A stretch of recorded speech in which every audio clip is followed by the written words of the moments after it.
এই যে দীর্ঘদিন আপনারা প্রায় অনেক দিন এমপি আছেন, আজকের প্রথম দিশা কমিটির মিটিং কেমন লাগলো? যে ডেভেলপমেন্ট সরকার নিয়ে আপনাদের খুব পজিটিভ দিক আর কি, যে বিষয়গুলো নিয়ে আমাদের বিধায়কগণ সাংসদগণ উত্থাপন করেছেন আর কি। আমরা ইতিপূর্বে আমাদের যিনি ডিএম সাহেব ছিলেন নিতিন সিংহানিয়া, সেই সময় আমরা 3টে মিটিং, মনিটরিং মিটিং হয়েছিল আর কি। আজকে দিশার মিটিং হয়েছে। এই মিটিংয়ের মাধ্যমে কাজের গতি এবং কাজের গুণগত মান এই দুটোই কিন্তু ভালো হবে এবং যে যেখান থেকে যা যা প্রয়োজন রয়েছে আর কি, সে বিষয়টা কিন্তু উত্থাপনের মাধ্যমে আমরা জানতে পারবো যে আমাদের এলাকায় কতটা এগিয়েছে, কতটা। প্রতিনিধিরা আজকে কোন বিষয়গুলোর উপর খুব বেশি গুরুত্ব আরোপ করে ফোকাস করবেন? দেখুন, হেলথের বিষয়ে, পিএইচির বিষয়ে, দ্যাট ইজ ড্রেনেজ আর কি, পানীয় জলের বিষয়ে, ইরিগেশন, ভাঙন, এসব বিষয়ে বেশি রয়েছে।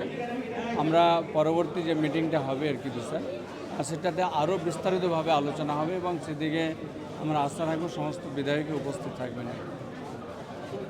পরবর্তী মিটিংয়ের ডেট কি কিন্তু টেন্টেটিভ 23, হ্যাঁ 3 মাস পর। 3 মাস পর, 3 মাস পর পরে। হ্যাঁ, দিশা কমিটির মিটিং ছিল, দীর্ঘদিন পরে দিশার মিটিং আজকে অনুষ্ঠিত হয়েছে। ডিএম সাহেব আহ্বায়ক ছিলেন, খুব ভালো মিটিং হয়েছে, সকলে আলোচনা করেছে। এমএলএরা বেশিরভাগই ছিলেন, পঞ্চায়েত সমিতির সভাপতিরাও ছিলেন এবং ডিপার্টমেন্টাল লাইন ডিপার্টমেন্টে অধিকাংশ ছিলেন, অনেকে ছিলেন না, তাদেরকে এসেছে পরে। তো বিস্তারিত আলোচনা খুব ইতিবাচক, কারণ সামনে বর্ষা, মেনলি বর্ষাটা কিভাবে এই বন্যা থেকে আটকানো যায় এটা নিয়ে বিস্তারিত আলোচনা হয়েছে এবং সেটাকে আমরা গুরুত্ব দিতে বলেছি। 2 মাস তো এই কাজ হবে না, বর্ষার আগে অন্যান্য ডেভেলপমেন্টের কাজ হবে না, রাস্তাঘাট এটা ওটা হবে না। তো তার আগে অন্তত পক্ষে মেনলি এই বন্যা কবলিত এলাকা সেগুলো পরিদর্শন করে বন্যাটাকে যাতে আটকানো যায় তার ব্যবস্থা করার জন্য বলা হয়েছে। 20 তারিখ পার্লামেন্ট বসলেই আমরা মুর্শিদাবাদের রেল লাইন, যেটা আমাদের সুদীর্ঘ দিনের দাবি, কৃষ্ণনগর, করিমপুর, জলঙ্গি, ডোমকল, রানীনগর হয়ে একদম মুর্শিদাবাদ পর্যন্ত সেই রেল লাইনের কথা তুলে ধরব। ইতিমধ্যেই মাননীয় মুখ্যমন্ত্রী কথা দিয়েছেন যে মুর্শিদাবাদের বিশেষ করে বর্ডার অধ্যুষিত এলাকার জন্য দীর্ঘদিনের দাবি যে রেল লাইন, সেই রেল লাইনটা দ্রুততার সঙ্গে হোক এবং উনিও পাঠাবেন। ওনার কাছে আমরা স্মারকলিপি দিয়েছি, আমরা রেলমন্ত্রীর কাছে দৃষ্টি আকর্ষণ করেছি। আবারও আমাদের যে অধিবেশন বসছে সেই অধিবেশনে আমরা এই মুর্শিদাবাদের রেল লাইন নিয়ে আমরা ঝাঁপাবো। কি বলবেন আপনি? আগের সরকার তো একাই 100 তিনি বারবার বলতেন, কারো কোনো ভূমিকার দরকার নাই, কারো কোনো রোল প্লে করার দরকার নেই, তিনি একাই 100।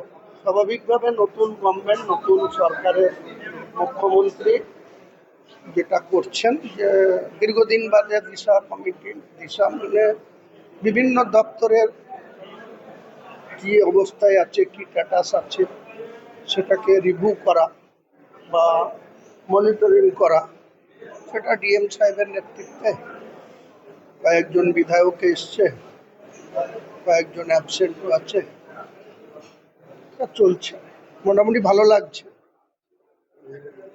এইভাবে মনিটরিং করলে বা রিভিউ মিটিং করলে কিছুটা হলেও উন্নয়নের গতিটা বাড়ে। উন্নয়নের গতিটা, আগের সরকার তো একাই 100 বলতেন, তিনি কোনো আধিকারিকদের যেটা বলে দিতেন সেটাই তিনারা করতেন। এনারা ডিস্ট্রিক্ট ম্যাজিস্ট্রেটের নেতৃত্বে সব অনারেবল এমপি, এমএলএ, বিভিন্ন দপ্তরের আধিকারিকদের নিয়ে এটা রিভিউ মিটিং বলতে পারেন বা মনিটরিং মিটিং।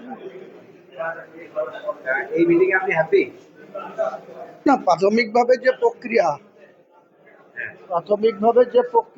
সেই প্রক্রিয়াটা তো সময় লাগবে না।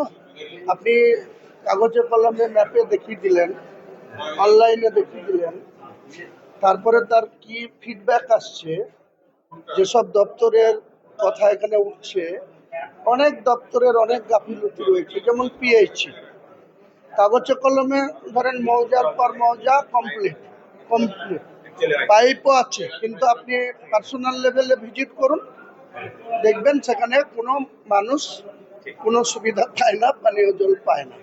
একইভাবে যে স্বাস্থ্য দপ্তর, এখানে চিফ মেডিকেল অফিসার অনেক লেটে ঢুকলেন, কিন্তু বিভিন্ন প্রাথমিক স্বাস্থ্য কেন্দ্র বা ব্লক স্বাস্থ্য কেন্দ্র এখনো মানে অসামাজিক লোকদের আখড়াখানা হয়ে আছে।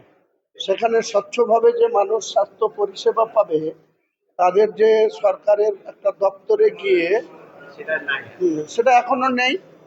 সেটাতে নিশ্চয়ই জেলা শাসক বা যিনারা দায়িত্ব আছেন তেনারা নিশ্চয়ই, আমরা কিছু পয়েন্ট আপ করেছি, নিশ্চয়ই যদি সরকার গুরুত্ব দেয় তাহলে আমরা, আমাদের তো জনপ্রতিনিধি হিসাবে বিরোধী আসনে বসে এটা বলা ছাড়া তো আর আমাদের কিছু করার নেই।